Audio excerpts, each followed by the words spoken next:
The member for Dickson. Thank you, Deputy Speaker. The NDIS is dignity, opportunity and independence. It is a promise to take care of people with significant and permanent disability. However, we all know the NDIS needs structural change. Change is frightening, particularly to those who rely on the NDIS to have a shower, to eat a healthy meal and to get out in the community.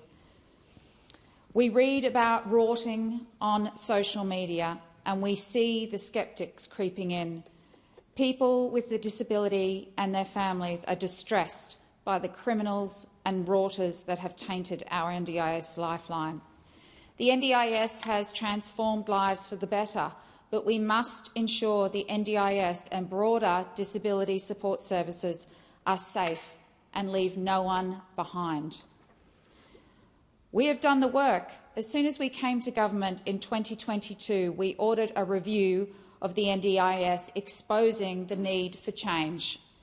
There were no basic fraud or compliance controls during the 9 long years the Coalition were running the NDIS. We are fixing that.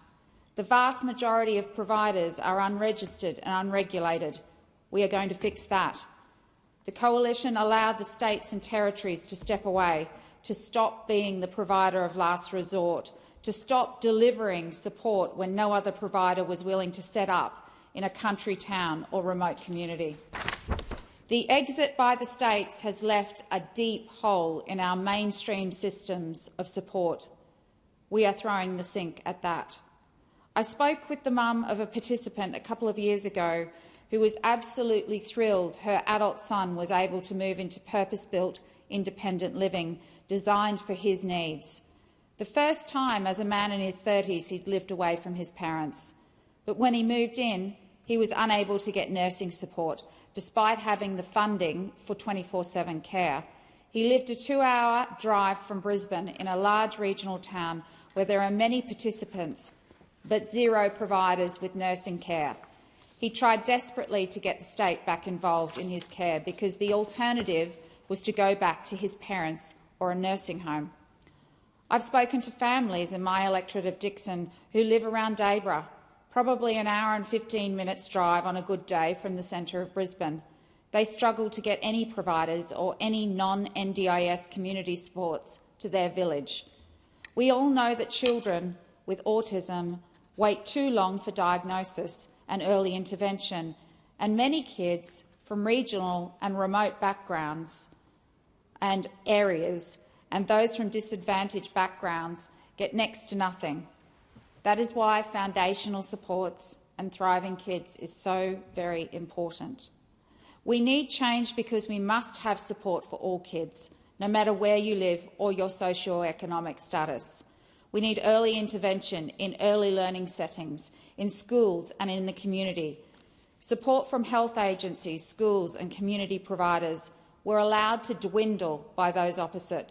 The exodus is so complete that in most areas non-NDIS supports have disappeared for many families whose needs don't fully align with the scheme's original scope.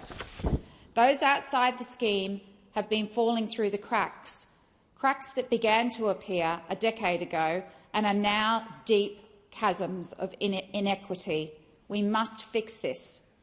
The state-run health services, including allied health professionals, speech therapists and other specialists, provide services across my state of Queensland, servicing Medicare and aged care patients, but they won't touch NDIS participants. We are now doing everything we can to renegotiate with the states to get them back in, ensuring everyone gets the support they need to begin with foundational supports. I say to people with a disability and their families, we have your back. We will walk on this journey of change together. We will listen. We will not let the NDIS fall into total disrepair. I also say to the states, you are failing kids and people with a disability on a grand scale. You know this, you see it, you hear it. Don't turn away from us.